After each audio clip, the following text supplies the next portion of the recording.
Hello students, आज हम लोग नीट 2020 जो 2 दिन पहले 13 सितंबर 2020 को हुआ था उसके कुछ और क्वेश्चंस को हम डिस्कस करेंगे। इसके पहले वाले वीडियो में मैंने मॉडर्न फिजिक्स से रिलेटेड नीट 2020 के लगभग 12 क्वेश्चन मैंने डिस्कस किया था विथ कॉन्सेप्ट के साथ, उसका आंसर वो क्यों होगा। आज हम और कुछ MCQ देखेंगे, उसके कॉन्सेप्ट को समझेंगे कि वो आंसर क्यों होगा। तो जैसे कि आपको व्हाइट बोर्ड में दिख रहा होगा, पहला क्वेश्चन ये नीट 2020 में आया था। तो ये क्वेश्चन क्या, पहले मैं रीड करता हूँ, इसको बनाने के 2 तरीके बताऊंगा, ठीक है। और दोनों तरीके आप इस्तेमाल कर सकते हो, डिपेंड करता है आपके पास टाइम कितना अवेलेबल है, ठीक है। चलिए, ये पुली से रिलेटेड क्वेश्चन है। ये 2 bodies of the mass 4 kg and 6 kg are tied to the ends of a massless string. The string passes over a pulley which is frictionless. यानी पुली फ्रिक्शनलेस है, वो उस पर कोई किसी टाइप ऑफ फ्रिक्शन नहीं है, नेग्लिजिबल है। See figure. The acceleration of the system in the terms of the acceleration due to gravity g, यानी ये जो a की वैल्यू है g के टर्म्स में निकालना, 4 ऑप्शन दिया हुआ है, ठीक है स्टूडेंट। तो इसके बनाने का पहला तरीका बताता हूँ, ठीक है। दो तरीके बताऊंगा। पहले हम लोग फर्स्ट अप्रोच के बारे में बात। पहला तरीका क्या है? पहला तरीका आपका है फ्री बॉडी डायग्राम। यह बहुत ही आसान तरीका है। इसमें अपन क्या करेंगे कि हर बॉडी पर नेट कितना फोर्स लग रहा है उसको पहले देखेंगे, और हमको मालूम कि F = ma होता है। उस फॉर्मूले के बेस पे हर बॉडी पर नेट कितना फोर्स लग रहा है, उस फोर्स को कैलकुलेट करके इक्वेशन बनाएंगे। अगर 2 बॉडीज हैं तो 2 इक्वेशन आएगा, 3 है तो 3 आएगा। तो हमारे पास यहाँ 2 ब्लॉक है तो 2 इक्वेशन आएगा। उन 2 इक्वेशन को अगर आप सॉल्व करोगे तो आपको डिजायर रिजल्ट प्राप्त हो जाएगा, ठीक है। चलिए, तो सबसे पहले क्या करेंगे, देखिए ये 4 kg का ब्लॉक है और ये 6 kg का ब्लॉक है, और एक स्ट्रिंग से बंधा हुआ है। स्ट्रिंग फ्रिक्शनलेस है, तो आपको देखने से ही पता चल जाएगा। इसके लिए बहुत ज़्यादा फ्रीज की जरूरत नहीं है। इसका मास ज़्यादा है, इसका मास कम है, तो ये सिस्टम का जो एक्सेलरेशन किस डायरेक्शन होगा, क्लॉकवाइज डायरेक्शन में, क्लॉकवाइज। ऐसा नहीं होगा। अगर ये 4 kg होता है और ये 6 kg तो फिर ऐसा हो जाता है। तो मैंने ये एरो का निशान लगाया कि ये पूरा जो सिस्टम है, पुली का जो सिस्टम है, जिसमें 2 डिफरेंट टाइप के ब्लॉक्स हैं, एक 6 kg 4 kg। 6 kg इसका मास ज़्यादा है इससे, तो सिस्टम ऐसा मूव करेगा।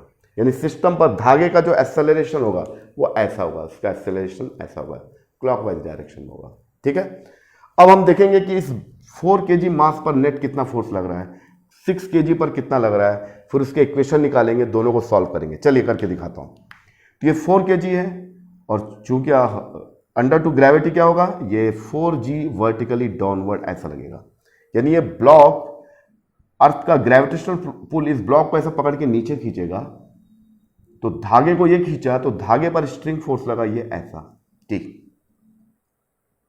यानी ये ब्लॉक धागे को पकड़ के नीचे खींच रहा है ड्यू टू ग्रेविटी। तो 4g the weight force act on the 4g and this the direction of the weight force act vertically downward, नीचे की ओर लग रहा है, और ये इस धागे पर जो टेंशन है वो वर्टिकली ऊपर की ओर लग रहा है, ठीक है स्टूडेंट।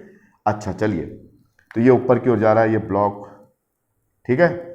अब ये 6 kg के बारे में बात करते हैं। इसका तो ग्रेविटेशनल फोर्स तो हमेशा वर्टिकली डाउनवर्ड ही लगता है, ठीक है। तो 6g नीचे लगेगा, 4g भी नीचे लगेगा। हाँ, यह है कि 6g का वेट ज़्यादा है तो ये इस धागे को ऐसा मूव कराएगा ये, और चूंकि एक ही टाइप का धागा, एक ही टाइप का स्ट्रिंग है, तो इसका जो टेंशन होगा वो T होगा। तो अब हम क्या करेंगे, 4 kg वाले ब्लॉक के बारे में बात करेंगे, free body diagram of the 4 kg। चलिए, ये 4 kg का ब्लॉक है स्टूडेंट, ये 4 kg मैंने लिख दिया। इस पर ग्रेविटेशनल फोर्स लग रहा है, जिससे वेट फोर्स नीचे लग रहा है 4g। इसके सेंटर ऑफ मास को ही लेंगे, इसके सेंटर ऑफ मास से दूसरा एक फोर्स लग रहा है, टेंशन इन द स्ट्रिंग। धागे का जो स्ट्रिंग है ऊपर की ओर, और इस ब्लॉक पर वेट फोर्स नीचे की ओर, लेकिन ये ब्लॉक ऊपर मूव कर रहा है। तो आपको मालूम है, क्लास 9 से आपने पढ़ा होगा, F = होता है ma। F यानी net force acting on 4 kg block. Net force कितना होगा स्टूडेंट, देखिए ये ब्लॉक ऊपर जा रहा है, इसका मतलब ये हुआ कि टेंशन फोर्स यहां पर वेट फोर्स से ज्यादा है, यानी T > 4g। तो T माइनस 4G होगा, यहाँ पर होगा T माइनस 4G, और ये जो नेट फोर्स होगा according to the Newton second law, mass कितना है इसका 4 और एक्सेलरेशन कितना है स्टूडेंट a। तो पहला इक्वेशन ये बन गया स्टूडेंट। उसके बाद फ्री बॉडी डायग्राम बनाएंगे अपन किसका, 6 kg वाले का। चलिए 6 kg का बनाते हैं, ये 6 kg वेट फोर्स तो हमेशा नीचे की ओर लगता है। The weight force is always act vertically downward toward the centre of the earth. ये तो एकदम फैक्ट चीज है ये। अब ये जो धागा बंधा हुआ है ये तो ऊपर, इसका जो टेंशन होगा ये ऐसा लगेगा, लेकिन इसका जो एक्सेलरेशन हो रहा है धागे का वो नीचे की, यानी ये ब्लॉक नीचे मूव कर रहा है। ये ब्लॉक नीचे 6 kg का ब्लॉक नीचे मूव कर रहा है और ये 4 kg का ब्लॉक ऊपर। तो 6 kg का ब्लॉक नीचे मूव कर रहा है, मतलब ये होगा 6G is greater than to T, यानी ये इसका वेट ज्यादा है टेंशन से, तभी वो नीचे जा पाएगा। तो चलिए इसका इक्वेशन क्या बनेगा, F नेट इक्वल टू होगा M इंटू A। कितना नेट फोर्स लग रहा है, एक नीचे की ओर एक ऊपर की ओर, लेकिन नीचे वाला फोर्स ज्यादा है टेंशन से, तो लिखेंगे 6G माइनस T। और मास कितना 6 और एक्सेलरेशन ड्यू टू ग्रेविटी है, एक्सेलरेशन इसका A है। तो स्टूडेंट ये सेकंड इक्वेशन बन गया, बस खत्म। इस 1 और 2 को सॉल्व करके यहाँ रखेंगे। देखिए इक्वेशन 1 से T की वैल्यू कितनी होगी, देखिए ये 4G इधर चला जाएगा तो ये होगा 4A प्लस 4G। इस T की वैल्यू को उठा के यहाँ रखेंगे तो क्या बनेगा स्टूडेंट, देखिए फ्रॉम इक्वेशन 1 एंड 2 T की वैल्यू को यहाँ एलिमिनेट करेंगे, T खत्म कर देंगे तो जो भी वैल्यू आएगा A और G का आएगा। तो ये होगा 6G minus T equal to 6A। 6G minus T का मतलब क्या है स्टूडेंट, ये देखिए 4A इक्वेशन फर्स्ट से मैंने निकाला plus 4G equal to 6A। तो ये हुआ 6G minus 4A minus 4G equal to 6A। तो 6G माइनस 4G ये होगा 2G minus 4A equal to 6A। तो ये 2G यहीं रहने दो और ये 4G को यहाँ भेजोगे तो ये आएगा 10A। तो A इज इक्वल टू आएगा 2G अपॉन 10 यानी G by 5। The correct option will be first, ये G बाई 5 आएगा। तो स्टूडेंट इसको बनाने में लगभग आपको कितना मिनट लग जाएगा, मेरे ख्याल से 2 से 3 मिनट लग जाएगा। ठीक है, चलिए मैं एक और तरीका बताता हूं जिसके जरिए आप अपने समय को बचा सकते हो। आप 1 मिनट के अंदर भी इसको सॉल्व कर सकते हो। वो कैसे, वो भी वही तरीका है, लेकिन इसमें हम लोग क्या कर रहे हैं, इस पूरे सिस्टम को एक सिस्टम मान लेंगे। पूरे इसको अलग अलग ब्लॉक का ना निकाल के इस पूरे पुली जैसे 4 kg से इस पूरे को एक सिस्टम मान लेंगे। इस सिस्टम पर नेट फोर्स कितना लग रहा है, उसके बेसिस पे इसको बहुत ही कम समय में हम सॉल्व कर सकते हैं। तो आप इसको उतार लीजिए, इसका पहला आंसर आ गया, पहले तरीके से इसका आंसर कितना आएगा, G बाई 5। तो correct option will be G by 5। इसका एक और अप्रोच आपको बताने वाला हूं, तो इसको आप नोट कर लीजिए।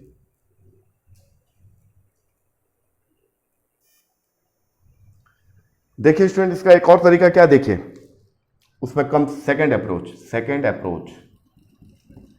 अप्रोच में क्या करेंगे, हमारे पास इतना टाइम नहीं है कॉम्पिटेटिव लेवल के लिए।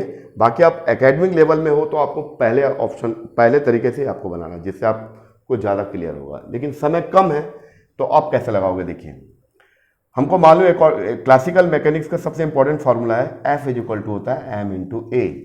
F net equal to net mass into A। तो A इज इक्वल टू होगा F नेट अपॉन M।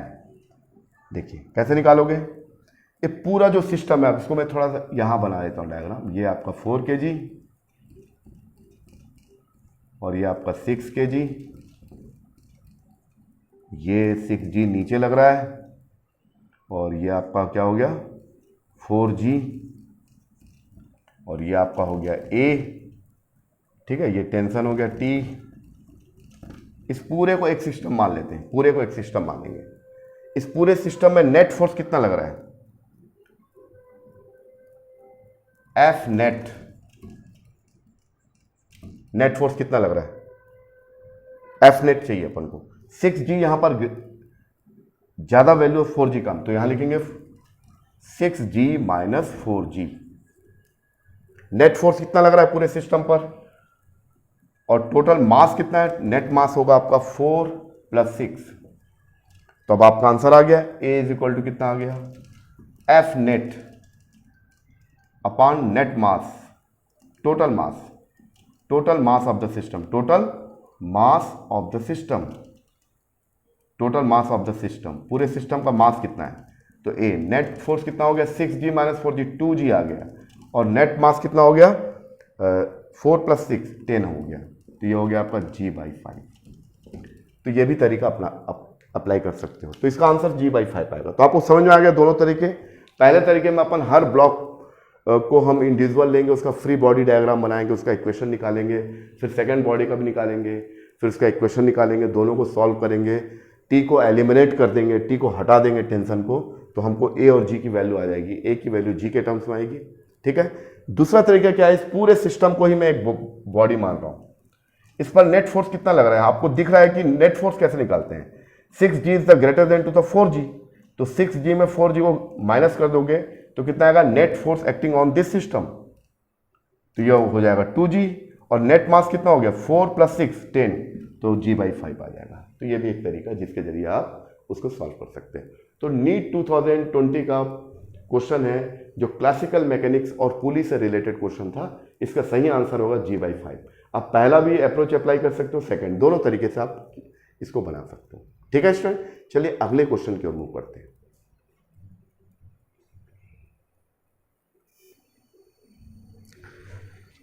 एक क्वेश्चन है क्लास 12 से रिलेटेड है, इलेक्ट्रोस्टैटिक से रिलेटेड एक क्वेश्चन है। क्या मैं इसको पढ़ता हूं मैं, the spherical conductor of radius 10 cm has a charge of the 3.2 × 10⁻7 coulomb distributed uniformly, what is the magnitude of the electric field at a point 50 cm from the centre of the sphere. तो आपको जैसे कि मालूम है कि student ये कोई आपका कंडक्टर है, हॉलो स्फेरिकल कंडक्टर है ना। अगर सॉलिड कंडक्टर भी होता तब भी क्या होगा, चार्ज उसके सरफेस पर ही डिस्ट्रीब्यूट होगा। और इसका जो ग्राफ बनता है स्टूडेंट, आपको मालूम है कि ये कंडक्टर है, कंडक्टर चाहे हॉलो हो, चाहे खोखला हो, चाहे वो सॉलिड हो, inside the sphere is intensity is 0, क्योंकि इसका जो भी चार्ज होगा बाहर ही होगा। इसका जो ग्राफ बनता है स्टूडेंट आपको मालूम होगा, इन variation of the electric field with distance, ये कुछ इस टाइप का बनता है, ये ऐसा। यहाँ पर इस कंडक्टर के या सेल के अंदर या सॉलिड या हॉलो दोनों केस में यही होगा, अंदर 0 होगा। हाँ, नॉन कंडक्टर में 0 नहीं होगा, वो पूछा नहीं है क्वेश्चन में। और यहाँ पर ई मैक्सिमम होगा एट R = कैपिटल R। और जैसे हम बाहर निकलते हैं शेल के या स्फेरिकल कंडक्टर के बाहर जाएंगे, तो जो intensity of the field very करेगा 1/R। तो किसी भी स्फेरिकल कंडक्टर में चाहे वो हॉलो या सॉलिड हो, तो चार्ज तो उसके बाहरी सरफेस में डिस्ट्रीब्यूट होगा, अंदर तो चार्ज होगा नहीं। जब चार्ज अंदर नहीं होगा तो फ्लक्स भी 0 होगा, जब फ्लक्स 0 है तो इलेक्ट्रिक फील्ड भी 0 होगा। तो inside the spherical conductor the electric field always 0। तो ये इसका एक डायग्राम है, ये मैं आपको बता दिया। आपसे पूछा क्या है, इसका जो रेडियस बोल रहा है स्टूडेंट, वो रेडियस बोल रहा है आपका 10 सेंटीमीटर। अगर आपसे पूछता कि फाइंड द क्वेश्चन में the magnitude of the electric field at a point 5 cm पूछता, कितना 5, यानी इसके रेडियस के अंदर, यानी इस गोले के अंदर, इस स्फेरिकल सेल के अंदर, या सॉलिड स्फेयर के अंदर अगर फील्ड पूछता तो 0 हो जाता। तो यहां पर 15 cm की जगह 5 cm लिखता, तो आप लोग इसका ऑप्शन में यहां पर 0 का ही डालता। लेकिन आपसे वो पूछा नहीं है, आपसे बहुत ही सिंपल पूछा है। तो आपको मालूम चल गया कि इंटेंसिटी ऑफ द फील्ड अंदर 0 होगा, इसके सरफेस पर सबसे मैक्सिमम होगा। जैसे ही सरफेस से बाहर जाएंगे तो फील्ड की इंटेंसिटी वेरी करेगा according to inverse square law. तो इसका फॉर्मूला क्या बनता है, इंटेंसिटी ऑफ द फील्ड होता है Q/R², where K equal to होता है 1/4πε0। ये तो आपको नॉलेज होगा स्टूडेंट। तो यहां पर क्या दिया है, हमको निकालना है E when the observation point lies outside the sphere, sphere के बाहर है तो फील्ड 0 नहीं होगा, कुछ होगा। और ये 1/4πε0 Q की जगह क्या लिखोगे स्टूडेंट, ये 3.2 × 10⁻⁷। और यहां पर आपका डिस्टेंस R², यहां पर 15 cm लिखा है, तो हमको मीटर में चाहिए, तो 15 cm को मैं लिखूंगा 15 इंटू 10⁻², ठीक है। तो उसको रख देंगे यहाँ पर 15 इंटू 10⁻² होल स्क्वायर। और आपको मालूम है स्टूडेंट 1/4πε0 की वैल्यू होती है 9 इंटू 10⁹, और ये सब वैल्यू रखोगे तो जो करेक्ट ऑप्शन आएगा वो ये आएगा, ऑप्शन नंबर 4 आएगा। तो ये क्वेश्चन समझ में आया। This question is related to the electric field due to the solid sphere, due to the hollow sphere, spherical shell. अगर ये कंडक्टर है, चाहे वो अंदर से खाली हो चाहे अंदर से भरा हो, उसका ग्राफ यही बनेगा। क्योंकि अगर किसी के कंडक्टर को अगर आप चार्ज दोगे, चाहे वो हॉलो हो चाहे वो सॉलिड हो, तो वो जो पूरा चार्ज है वो बाहर ही डिस्ट्रीब्यूट होगा, अंदर चार्ज जीरो होगा। जब अंदर चार्ज जीरो होगा तो फील्ड भी जीरो हो जाएगा। तो इसका ग्राफ कुछ इस टाइप का बनता है। तो इसका करेक्ट ऑप्शन होगा 1.24 इंटू 10⁵ न्यूटन पर सेकेंड। इसको सॉल्व करके दिखा भी देता हूँ, चलिए आपकी सुविधा के लिए, चलिए दिखा देता हूँ। इतना ही आएगा। तो इस डायग्राम को मैं मिटा देता हूँ, चलिए आपको निकाल के दिखा देता हूँ। चलिए तो चलिए स्टूडेंट रखते हैं, E= हो गया, आप रखिए, इसकी जगह आप रखिए 9 इंटू 10⁹, ये तो ये वैल्यू होगी 3.2 इंटू 10⁻⁷, और ये आपका हो गया 15 का स्क्वायर 225, और 10⁻² पावर ये होगा 10⁻4। तो अब देखिए ये तो बहुत इजी है, एक्सपोनेंट को एक साथ कलेक्ट कर लीजिए। 9 इंटू 3.2/225 इंटू 10⁻⁷ प्लस 4, तो कुछ ये हो जाएगा आपका 9 प्लस 4 कितना होगा 13 में 7 गया 6, 10⁻6। अब इसको थोड़ा सॉल्व कर लीजिए। तो मैं कैलकुलेटर यूज़ कर लेता हूँ क्योंकि टाइम कम लगेगा मुझे, लेकिन आप लोग को यूज़ नहीं करना है। तो ये अगर मैं कैलकुलेटर यूज़ करूँगा तो ये आ जाएगा स्टूडेंट, ये 9 divided by 9 into 3.2 equals to, और ये डिवाइडेड बाई 225, तो ये आपका आएगा ये आपका आ गया 0.125, 128 आ गया, ठीक। लेकिन यहाँ पर ऐसा इस देख लीजिए ऑर्डर को कि आपको क्या चाहिए। तो इसको ऐसा लिख सकते हैं, इसमें इसको यहाँ मल्टीप्लाई करिए, इसको लिख सकते हैं अपन 0.128 इंटू 10⁵, तो ये 10 इससे मल्टीप्लाई होगा तो 1.28 इंटू 10⁵ न्यूटन पर कूलम। तो the fourth option the correct. तो इसको सॉल्व कर सकते हैं, मैं नहीं भी करता तब आप लोग कर लेते हैं, फिर मैंने करके दिखा दिया। तो ये क्वेश्चन किससे रिलेटेड था? ये क्वेश्चन आपका रिलेटेड था intensity of the field due to the spherical conductor at a point. चूंकि ये पॉइंट जो ऑब्जर्वेशन पॉइंट है उस स्फेयर के बाहर है, तभी इलेक्ट्रिक फील्ड होगा। अगर वो वही ऑब्जर्वेशन पॉइंट उसके सरफेस पर होता तो मैक्सिमम फील्ड होता, और वही पॉइंट ऑब्जर्वेशन पॉइंट सरफेस के अंदर होता तो फील्ड विल बी जीरो। तो ये बहुत इंपॉर्टेंट कॉन्सेप्ट है आपका इलेक्ट्रोस्टैटिक में, खासकर इंटेंसिटी ऑफ द फील्ड के केस में।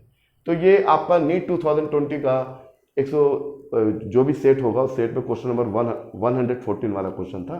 तो ये क्वेश्चन भी बहुत इजी था, केवल आपको फार्मूला का नॉलेज होना चाहिए, तो ये क्वेश्चन आपसे बन जाता है। चलिए आगे और बढ़ते हैं।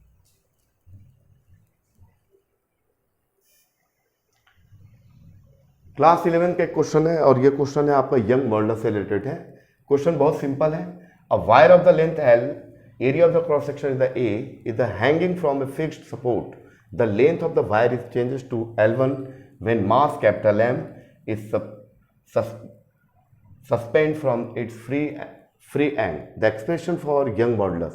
तो ये बहुत सिंपल है। Young modulus of elasticity, young modulus का फॉर्मूला होता है आपका नॉर्मल, सीधा फॉर्मूला लिख देते हैं, जिसको ये फॉर्मूला बनता होगा बन जाएगा। ये आपका यंग मॉडुलस हुआ आपका stress upon strain, stress upon strain. Stress होगा फोर्स पर यूनिट एरिया, और स्ट्रेन होगा आपका change in length, initial length.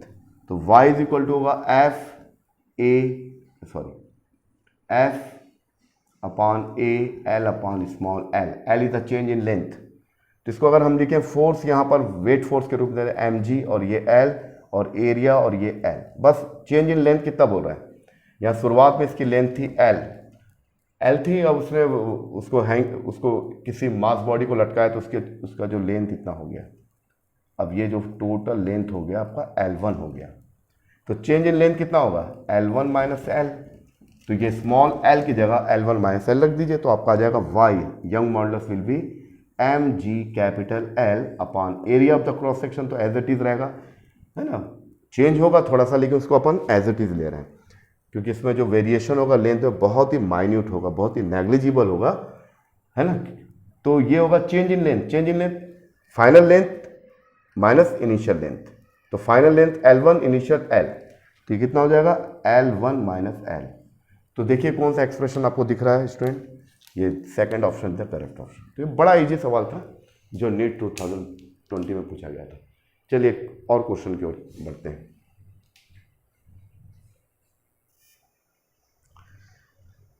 ये जो क्वेश्चन है क्वेश्चन नंबर 133, ये आपका करंट इलेक्ट्रिसिटी से रिलेटेड क्वेश्चन है, जिसमें ड्रिफ्ट वेलोसिटी और इलेक्ट्रिक फील्ड और मोबिलिटी के बारे में बात कर रहा है। तो क्या है, a charge particle having drift velocity of the 7.5 × 10⁻⁴ metre per second in an electric field of 3 × 10⁻10 volt per metre has a mobility, इसकी यूनिट दिया हुआ, क्या होगा इसका मैग्नीट्यूड बता रहा है।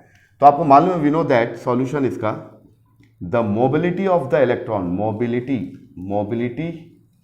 मोबिलिटी ऑफ चार्ज कैरियर और मोबिलिटी ऑफ इलेक्ट्रॉन जो होता है, it is denoted by mu is drift velocity per unit electric field. ये इसका फॉर्मूला होता है, बस खत्म, आंसर आ गया आपका। अगर ये फॉर्मूला ही अगर आपको याद आ गया तो आपका आंसर भी आ जाएगा। यहाँ पर सभी एक ही यूनिट में दिया हो, आपको यूनिट भी चेंज करने की जरूरत नहीं, सभी स्टैंडर्ड यूनिट में दिया, मीटर पर सेकंड, ये वोल्ट पर मीटर, बस। तो then mobility of the electron mu, ये तो 1 मिनट से भी कम समय बन जाएगा। VD is given, drift velocity is given 7.5 × 10⁻⁴ metre per second, जो भी होगा। हाँ चलो, लेकिन यूनिट लिखने की जरूरत नहीं है, आप केवल मैग्नीट्यूड लिखिए। उसके बाद इलेक्ट्रिक फील्ड दिया हुआ स्टैंडर्ड यूनिट में 3 × 10⁻⁻10, बस आ गया, कोई बना लेगा, mu. Mobility of the electron, तो ये आपका हो गया 2.5 × 10, ये हो गया -4 + 10, तो अब तो आपसे बन ही जाएगा ये 2.5 × 10⁶, और इसकी यूनिट क्या होगी, metre square, voltage inverse, second inverse. तो ये 4, ये इसका करेक्ट ऑप्शन होगा 2.5 × 10⁻। कितना इजी क्वेश्चन आया था करंट इलेक्ट्रिसिटी से, बस आपको नॉलेज होना चाहिए कि मोबिलिटी की डेफिनेशन क्या होता है। Mobility of the electron inside the conductor is, mobility is the drift velocity of the electron per unit field, यानी ड्रिफ्ट वेलोसिटी को इलेक्ट्रिक फील्ड से डिवाइड करोगे तो जो उसका जो न्यूमेरिकल वैल्यू आएगा विथ यूनिट, वो आपका आएगा मोबिलिटी ऑफ द इलेक्ट्रॉन। तो कितना इजी क्वेश्चन था। चलिए और क्वेश्चन देखते हैं, क्लास 12 से रिलेटेड था क्वेश्चन ये।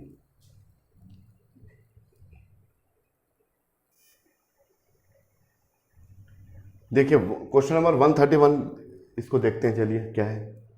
अ 40 microfarad capacitor is connected to a 200 volt 50 hertz AC supply, the RMS value of the current in circuit is nearly. यहाँ 4 ऑप्शन दिया, इसको मैं सॉल्व करके दिखाता हूँ, बड़ा आसान है। तो ये आप एक कैपेसिटर है स्टूडेंट, ये इसको मैंने AC मेन से कनेक्ट किया, ठीक है। इसका इक्वेशन लिखेंगे V0 sin ωt, ये आपकी सुविधा के लिए मैं लिख दे रहा हूँ, बाकी इसकी ज़रूरत नहीं पड़ेगी अपन को। ये इसकी जो कैपेसिटी है C = 40 माइक्रोफेरेड, ठीक है ना। हाँ, तो इसका RMS वैल्यू निकालना है। एक्चुअली आपको मालूम होगा कि जितने भी AC इंस्ट्रूमेंट यानी अल्टरनेटिव वोल्टेज और करंट को मेजर करने वाले इंस्ट्रूमेंट जो होते हैं, अमीटर एंड वोल्ट मीटर, वो एक्चुअली में RMS वैल्यू को ही मेजर करते हैं। इसको बोलते हैं वर्चुअल वैल्यू ऑफ करंट और वोल्टेज।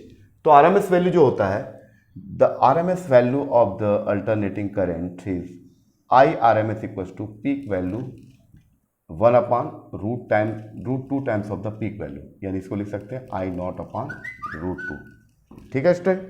तो ये हुआ, बस बन गया आपसे। अब यहाँ कैपेसिटर लगा हुआ है, तो कैपेसिटर रखा, बाकी हमको ये निकालना आई नॉट। आई नॉट का मतलब होता है peak value of the current, peak value of the voltage and resistance. अब यहां पर रेजिस्टेंस की जगह पर रखेंगे एक्सी, इसको बोलते हैं वी नॉट। तो दिया हुआ है कितना 200, अच्छा वी नॉट यूज करेंगे।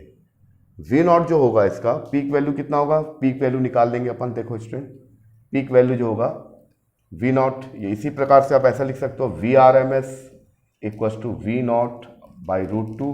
तो वी नॉट और ये आपका होगा √2 into V R M S. तो वी नॉट कितना होगा देखिए √2 into V R M S कितना होगा देखो student, V R M S होगा आपका ये 200 वोल्ट, ये वी आर एम एस है। कभी भी अगर वोल्टेज की वैल्यू दिया मतलब वो वी आर एम एस है, अगर करंट की वैल्यू दिया मतलब आई आर एम एस है, इसको ध्यान में रखना है। तो चलिए, तो यहां पर दिया हुआ है 200, तो कितना होगा वी नॉट हो जाएगा √2 का 1.41 इंटू 200, तो ये हो जाएगा 141 इंटू 2, तो ये हो गया 282। तो इसका जो पीक वोल्टेज होगा वो होगा 282 वोल्ट। तो यहां रख दीजिए, ये रख दीजिए कितना, peak value of the voltage. हमको आर एम एस चाहिए ना, ये चाहिए हमको। इक्वेशन 1 में आई नॉट की वैल्यू रखेंगे बस। तो आई नॉट की वैल्यू ये V naught upon resistance, resistance की जगह एक्सी हो जाएगा यहाँ पर। तो वी नॉट कितना आ गया 282 और एक्सी, एक्सी इसका रेजिस्टेंस, इस सर्किट का जो रेजिस्टेंस होगा उसको बोलेंगे capacitive resistance, capacitive reactance, inductance बोलेंगे रिएक्टेंस, और ये एक्सी होता है, ये 1/ω/c होता है। तो देखिए स्टूडेंट, एक क्वेश्चन थोड़ा सा आपको बस ये फॉर्मूला याद, आई आर एम एस का मतलब होता है I R M S, peak R M S value of the current is the 1/√2 times of the peak value of the current, I naught upon √2। I naught की value निकाल के यहां रख देंगे तो आंसर आ जाएगा। आई नॉट की वैल्यू निकालना तो अपन को मालूम है according to the Ohm's law I equal to V upon R. यहां पर रेजिस्टेंस का जगह क्या होगा कैपेसिटिव रेजिस्टेंस, और इसको रिप्रेजेंट करते हैं एक्स सी, और एक्स सी की वैल्यू होती है 1/ω/c, और 1/ω/c का मतलब होता है 1/2πfc। बस क्वेश्चन बन गया आपसे। तो थोड़ा सा मिटा देता हूं, इसको आपने नोट कर लिया होगा, ये डायग्राम को हम मिटा देते चलिए। अब आपसे क्वेश्चन बन गया, देखिए क्या आंसर आएगा वो भी निकाल के दिखा देता हूं। हाँ चलिए, तो ये आई नॉट आएगा, आई नॉट की वैल्यू उठा के क्वेश्चन 1 में रखे हो तो आंसर आ जाएगा। आई नॉट कितना हो जाएगा 282, और ये अपना हो गया 1/2πfc, ये पूरा ऊपर ये 282 इंटू 2πfc। अब आई नॉट निकाल लो स्टूडेंट, 282 इंटू 2 इंटू 3.14, और फ्रीक्वेंसी दिया है 50, और इसकी कैपेसिटी दी है 40 कितना दिया है 40 माइक्रोफेरेड। तो इसको थोड़ा बिटा देते हैं इसको,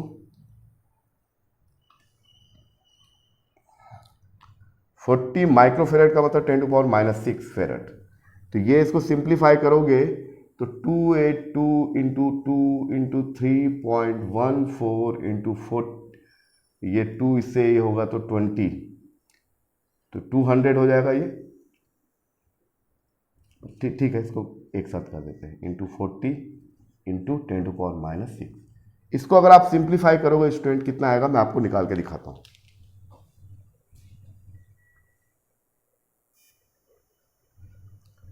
तो स्टूडेंट इसको अगर आप सॉल्व करोगे, ये बहुत सिंपल है, आप कर सकते हो।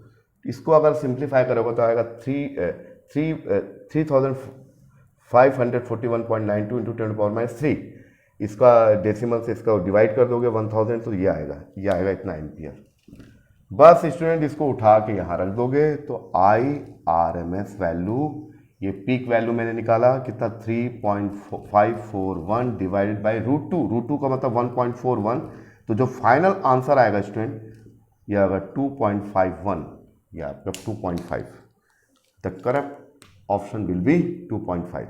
तो आपको क्लियर हुआ, ये बहुत सिंपल है। क्या करना है आपको, देखिए आपको बता देता हूँ। स्टेप नंबर 1 में हमको मालूम है कि आर एम एस वैल्यू जो होती है आई नॉट अपान √2 होती है, ठीक है। हमको आई नॉट की वैल्यू चाहिए, आई का मतलब होता है वी अपान आर, अगर ये नॉट है तो ये भी नॉट होगा। यहाँ पर रेजिस्टेंस का मतलब, क्योंकि कैपेसिटर लगा है तो कैपेसिटर के रेजिस्टेंस को अपन बोलते हैं एक्सी, और एक्सी की वैल्यू होती है 1/2 पाई एफ सी। इसको उठा कर रखोगे तो आई नॉट आ जाएगा student, V naught 2 pi F C. अब इसको सॉल्व करोगे तो आपका आएगा 3.541। इसको उठा के यहाँ रखोगे, √2 से डिवाइड करोगे तो ये first option is the correct option. तो ये अल्टरनेटिंग सर्किट से रिलेटेड क्वेश्चन था, अल्टरनेटिंग करंट से रिलेटेड क्वेश्चन था, बहुत इजी था। बस आपको यहाँ पर मालूम होना चाहिए कि कैपेसिटर लगा है तो उसके लिए जो रेजिस्टेंस यूज होता है उसको बोलते हैं कैपेसिटर लगा है, तो वो जो करंट को अपोज करेगा, वो जो रेजिस्टेंस क्रिएट करेगा उसको बोलेंगे कैपेसिटर रेजिस्टेंस। और अगर लेक्टेंस कॉइल होता तो बोलते हैं इंडक्टिव रेजिस्टेंस। अगर कोई कंडक्टर अगर लगा हो तो उसको बोलेंगे ओमिक रेजिस्टेंस। तो क्लियर हो स्टूडेंट? तो ये बड़ा थोड़ा सा इसको सॉल्व करना था, इसमें दो मिनट लग जाता आपसे, ज़्यादा तो टाइम नहीं लगता, 2 मिनट में आप बना लोगे। बस ये फॉर्मूला याद रखिए, आई नॉट की वैल्यू कैसे निकालेंगे, V naught upon XC. XC यहाँ पर रेजिस्टेंस हो गया, voltage upon resistance the peak value of the current, XC की वैल्यू 1/2 पाई एफ फ्रीक्वेंसी दिया हुआ है, ठीक है। वी नॉट यहाँ पर नहीं दिया हुआ। यहाँ पर आपको थोड़ा सा परेशानी होगा कि यहाँ पर ये जो दिया है वोल्टेज, किसी भी क्वेश्चन में अगर वोल्टेज दिया हुआ, वोल्टेज 200 वोल्ट दिया है, इसका मतलब VRMS 200, ये आपको समझ में आनी चाहिए। जब आप अल्टरनेटिंग करंट सर्किट पढ़ोगे तो ये बात आसानी से समझ में आएगी। किसी भी अल्टरनेटिंग सर्किट में अगर करंट के बारे में बात किया है, सिंपली करंट बोला है तो वो है RMS value of the current. 5 ampere दिया मतलब IRMS 5 एम्पियर। अगर वोल्टेज दिया है तो VRMS ये VRMS root mean square of the voltage is given is the 200 volt. तो यहां पर V नॉट चाहिए तो ये वाला फॉर्मूला का इस्तेमाल करेंगे। ये जो होता है VRMS equals to V naught by √2, तो V equals to √2 into VRMS। तो V नॉट यहां निकाल के यहां रखो, इससे मल्टीप्लाई करो, आई नॉट आएगा, आई नॉट की जगह यहां रखो तो ये आंसर आ जाएगा। तो ये रहा इसका बनाने का तरीका।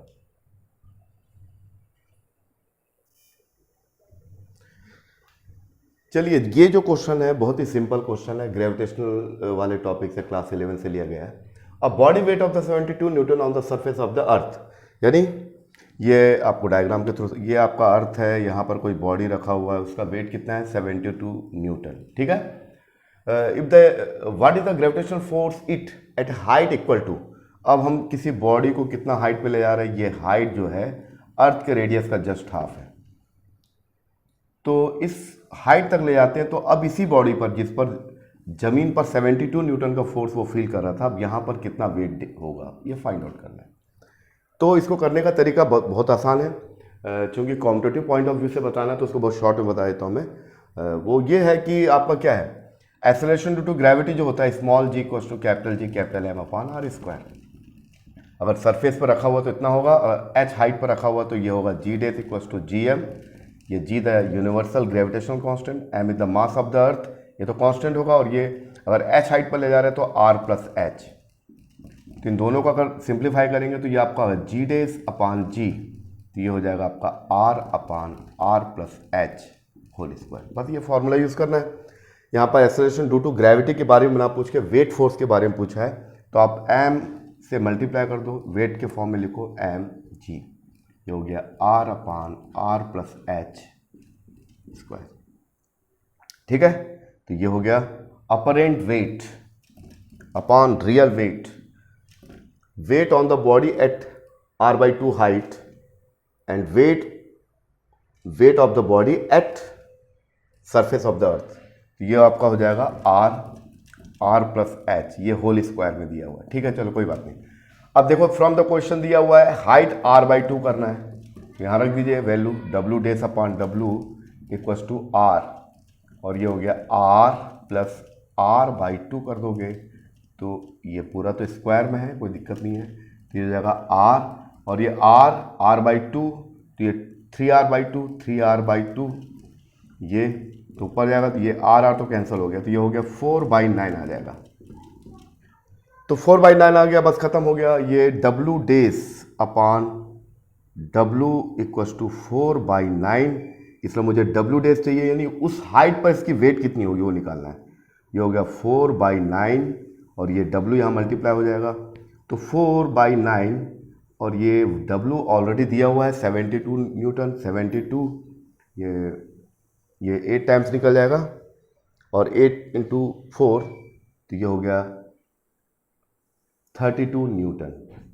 तो 32 न्यूटन, हाँ D option is the correct. तो ये क्वेश्चन भी बड़ा आसान क्वेश्चन था, बस आपको फॉर्मूले का नॉलेज होना चाहिए। यानी अर्थ के सरफेस पर कोई बॉडी रखा हुआ तो ये होगा 1/r², उसको h हाइट तक ले जाते हैं इस टाइप से, तो उस समय जो acceleration due to gravity at that point will be 1/r+h²। तो इसको अगर आप डिवाइड करोगे तो रेसिप्रोकल हो जाएगा, उल्टा हो जाएगा।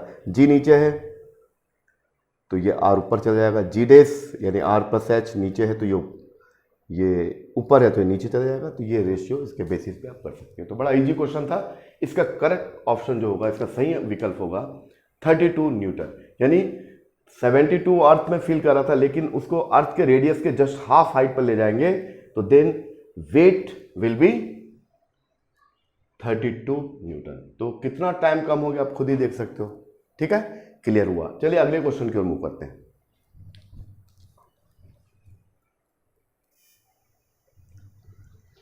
वेव ऑप्टिक्स से रिलेटेड एक क्वेश्चन है, क्वेश्चन नंबर है 110।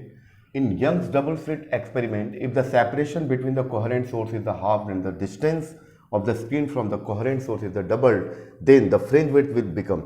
आपको मालूम होगा ये आपका सोर्स है, यंग डबल स्लिट एक्सपेरिमेंट, ये आपका स्लिट है, ये S1 और ये है आपका S2, ये है S1 S2। इसके बीच का जो डिस्टेंस है उसको मैं d मान लेता हूँ, स्मॉल d, और ये आपका स्क्रीन है और इसके बीच का डिस्टेंस कितना है, मान लीजिए कैपिटल D। तो जो एक्सप्रेशन आता है स्टूडेंट, आपको मालूम होगा वो आता है जब fringe width between the to consecutive dark और ब्राइट फ्रिंज, यानी दो लगातार डार्क या ब्राइट फ्रिंज के बीच जो उसका फ्रिंज विड्थ होगा उसका एक्सप्रेशन होता है student d lambda upon small d। Here small d the separation between the two slits and capital D the distance of the screen from the slits. यानी screen का slit से distance capital D and small d the separation between the two slits. तो बस खत्म। अब ये क्या बोल रहा है, if the separation between the coherent source is the halved, यानी अब मान लीजिए b डेस करते हैं तो ये होगा d डेस हो जाएगा लेमडा में कोई चेंज नहीं, यानी वेवलेंथ में लाइट जो इस पर लाइट इमिट हो रहा है, लाइट इंसिडेंट हो रहा है, उसका वेवलेंथ में कोई चेंज नहीं आ रहा है, कांस्टेंट है ये। तो ये तो एज इट इज रहेगा। ये जो भी हो रहा है दो चीज़ों में चेंज कर रहे हैं, small d capital D। From the question बोल रहा है कि जो if the separation between the coherent source, यानी कोहेरेंट सोर्स के बीच का जो सेपरेशन है जस्ट हाफ कर रहे हैं। ठीक है, और क्या बोल रहा है, और बोल रहा है and the distance of the screen from the coherent source the double, और ये जो डिस्टेंस है d डेस, इसको क्या कर रहे हैं, जस्ट डबल कर रहे हैं, 2d कर रहे हैं। बस हो गया खत्म। यहाँ b डेस में रखो तो b डेस इक्वल्स टू हो गया d डेस की जगह 2d, और लेमडा तो एज इट इज रहेगा, और d डेस की जगह रखोगे d/2, तो ये फाइनली आएगा आपका 4 और d लेमडा अपॉन d। तो ये जो एक्सप्रेशन है ये आपका हो गया इनिशियल फ्रिंज विड्थ 4 टाइम्स, तो 4 टाइम्स हो जाएगा, ये आपका आएगा ए option is the correct option. तो ये क्लास 12 का वेव ऑप्टिक्स से रिलेटेड क्वेश्चन था, बहुत इजी क्वेश्चन था। तो ये तो आप वैसे भी काफ़ी लोग बना चुके होंगे। चलिए आगे बढ़ते हैं।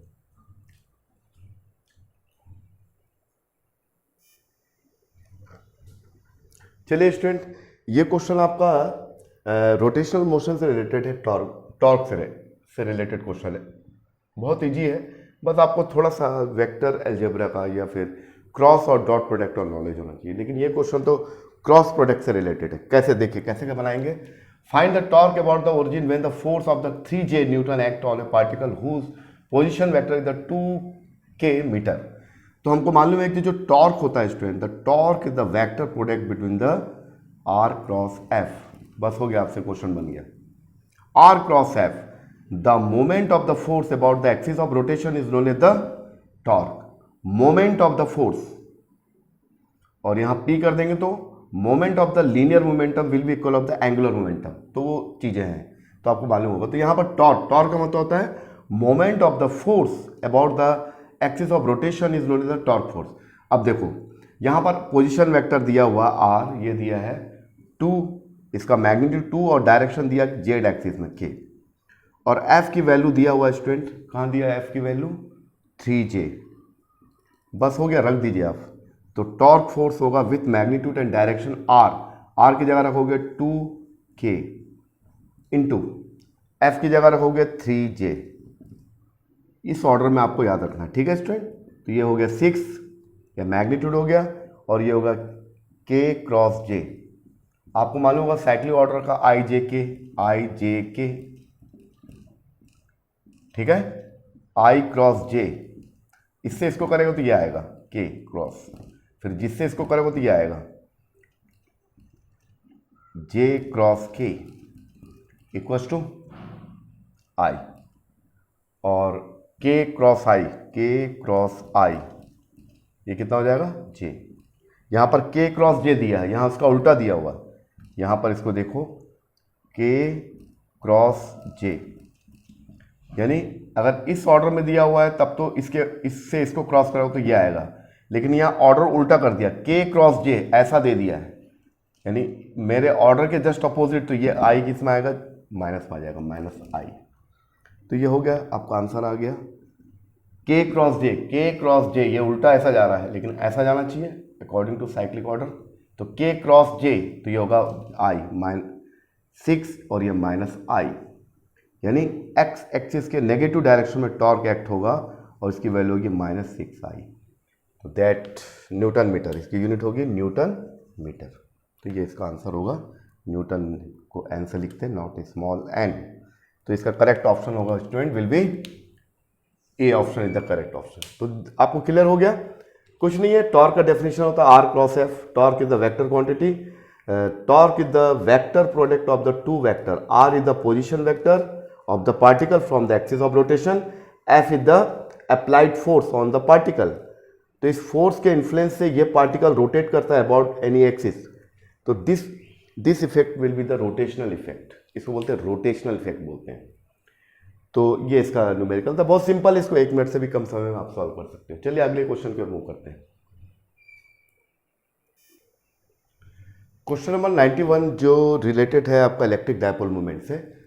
तो इलेक्ट्रिक डायपोल तो आपको मालूम होगा, ये सिंपल है, जो इक्वल एंड अपोजिट चार्जेस बहुत ही शॉर्ट डिस्टेंस पर होते हैं, -q है +q। डायपोल का direction is always from negative to positive charge, ऐसा एक्ट होता है। चलिए, तो ये पोटेंशियल निकालना है, तो यह एक्सियल पोजीशन निकालेंगे तो ठीक आ जाएगा, और ये आपका परपेंडिकुलर डायरेक्शन 0 होता है। तो यहाँ वही एक पॉइंट ले लेते हैं P, और ये कितना एंगल बना रहा है, थीटा एंगल। तो इसका जो एक्सप्रेशन आता है स्टूडेंट, वो आता है the potential at point P, ये आपका होता है K का मतलब यहाँ पर 1/4 pi epsilon naught P cos theta upon r², ये एक्सप्रेशन आता है। इसका फाइनल एक्सप्रेशन निकालते हैं, इसके जो कंपोनेंट निकाल के करते हैं, इस डायरेक्शन में तो 0 हो जाएगा, क्योंकि जितना पोटेंशियल +q चार्ज की वजह से उतना पोटेंशियल -q की वजह से, तो इक्वेटोरियल पोजीशन में तो 0 हो जाता है। जो भी आएगा एक्सियल, यानी 90 डिग्री को छोड़ के 0 से 90 के बीच में इसका पोटेंशियल होगा, और यहाँ पर theta is equal to mention किया 60 डिग्री, ठीक है। और क्या क्या दिया, electric dipole, here P the electric dipole moment, ये होता है 2ql या a the separation between the to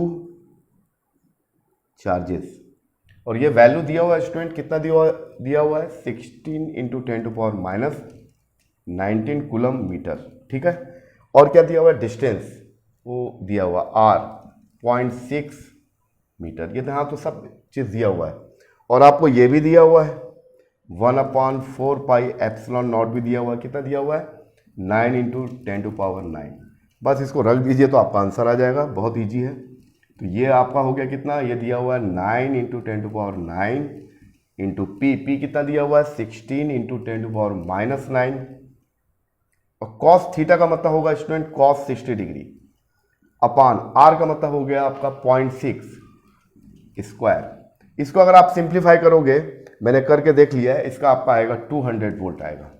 आप कर लीजिए, देखिए करके देखिए आप, 9 × 16 और ये 1/2 आएगा, तो इंटू 1/2, और इसका जो 10 के जो पावर्स हैं ये होगा 9, ये तो कैंसिल हो जाएगा, चलिए 10⁻⁻9 ये कैंसिल हो गया। चलिए अब ये कितना आ गया स्टूडेंट, ये आपका आ गया 0.6 का स्क्वायर, 0.6 का स्क्वायर तो 0.36 आ जाएगा। तो ये आपका हो गया 8, तो 9 इंटू 8 और ये आपका हो गया 0.36। और कुछ बचा? ये हो गया आपका 72 अपॉन 0.36। अब कितना आ गया, इसको डिवाइड करो तो ये आपका, ये ऐसा कर लीजिए तो ये कैंसिल, तो 2 टाइम्स 200 वोल्ट, तो 200 volt is the correct option. तो ये बहुत सिंपल क्वेश्चन था, बशर्ते आपको फार्मूला याद होना चाहिए कि जब किसी भी इलेक्ट्रिक डायपोल में अगर हम पोटेंशियल को कैलकुलेट करते हैं उसके एक्सियल पोजीशन में और 90 डिग्री को छोड़कर, यानी the potential between the 0 and 90 degree, ये होगा at 90 degree the potential will be 0। तो यानी इस कंडीशन को छोड़ के ये 90 डिग्री में तो 0 हो जाएगा, इसकी वजह से इसके बीच में कुछ ना कुछ पोटेंशियल होगा। और वो पोटेंशियल कैसे वेरी करेगा? इस डायपोल के कारण Vp is equal to 1/4 pi epsilon naught P, P the electric dipole moment, cos theta upon r square. ठीक है स्टूडेंट, तो ये आपका क्वेश्चन नंबर 91 हुआ। तो आज मैंने नीट 2020 के कुछ और क्वेश्चंस को मैंने आपके साथ शेयर किया। इसके पहले वाले वीडियो में आपको याद होगा कि मैंने मॉडर्न फिजिक्स के 12 क्वेश्चन आपके साथ शेयर किया। तो इस प्रकार से लगभग 20 से ज़्यादा क्वेश्चन मैं आपके साथ शेयर कर चुका हूँ। आने वाले समय में और मैं आपको नीट 2020 के और क्वेश्चन आपके साथ शेयर करूँगा। तो जो नीट की तैयारी कर रहे हैं या करने वाले हैं उनके लिए काफ़ी कुछ हेल्प मिलेगा। तो इसी के साथ आज का ये लेक्चर ख़त्म होता है। उम्मीद है कि आपको ये नीट 2020 के जो क्वेश्चन आए थे 3 दिन पहले वो आपको समझ में आ गए होंगे। अगर आपको ये वीडियो पसंद आए तो आप इस चैनल को सब्सक्राइब करिए, लाइक करिए और अधिक से अधिक लोगों तक शेयर करिए। इसी के साथ हमारा ये लेक्चर ख़त्म होता है। अगले लेक्चर में फिर मिलते हैं। Thank you.